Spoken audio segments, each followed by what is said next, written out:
The word colonization usually is associated with mechanisms of control and power that is imposed by the North towards the global South.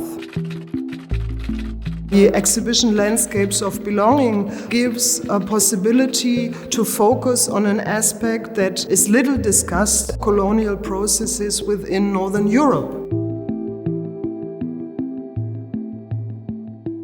We wanted to develop an exhibition inviting indigenous, local and transnational artists and develop a concert of voices about belonging and the active production of locality.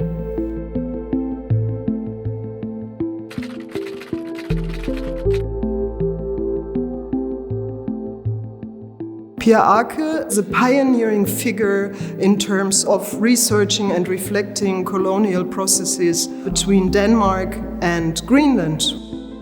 Arctic hysteria refers to a term that was brought up by the American polar explorer Simon Peary about a phenomenon that he claimed to discover in Inuit women. He had no medical background, but he even brought photographs proving this Arctic hysteria.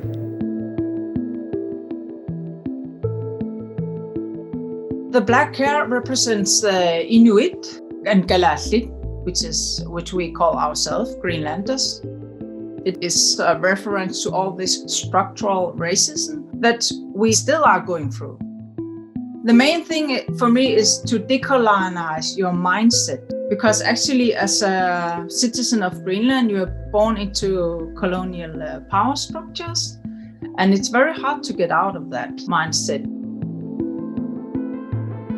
What brings all the artists together is they are discussing forms of belonging and the connection to people, places, and other beings, and a sense of lived experience.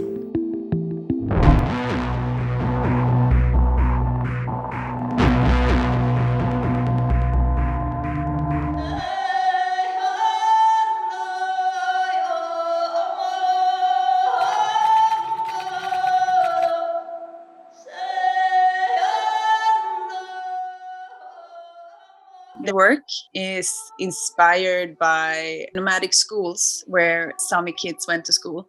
And the nomadic school was instituted by the Swedish church and the state. Sometimes they had examinations of the kids at the school where they were measured and had their picture taken and stuff like that. We're talking about colonialism and oppression. What I'm interested in is the results or the aftermath of this, because I think that's what I'm dealing with a lot in my own identity.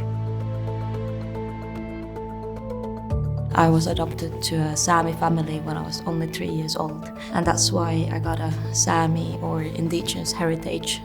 Heritage is so much more than just the blood. Heritage is about language, about culture, about way of being, how you see the landscapes. The red color is a really traditional Sami color, and it's quite sacred, and that red color is protecting it. It was also important for us that the exhibition is not exclusively focusing on indigenous artists, but also to involve local artists and artists with a transnational background.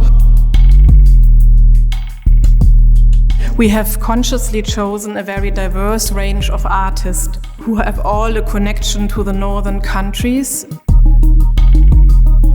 I show different materials that I gathered from the forest of southwest Finland, and from each of these materials colors were made. The forests were considered sacred by our ancestors. In the 13th century, the church took over and they ordered all the sacred trees to be cut down.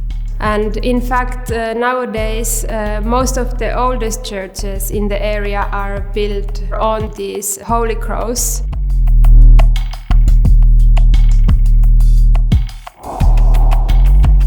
When my voice fails, you take the headphones off, stand up and walk away. In my understanding, we live in the time of unlearning. What we were told in history books and art history books about white hegemony. And a decolonial approach is one method of unlearning.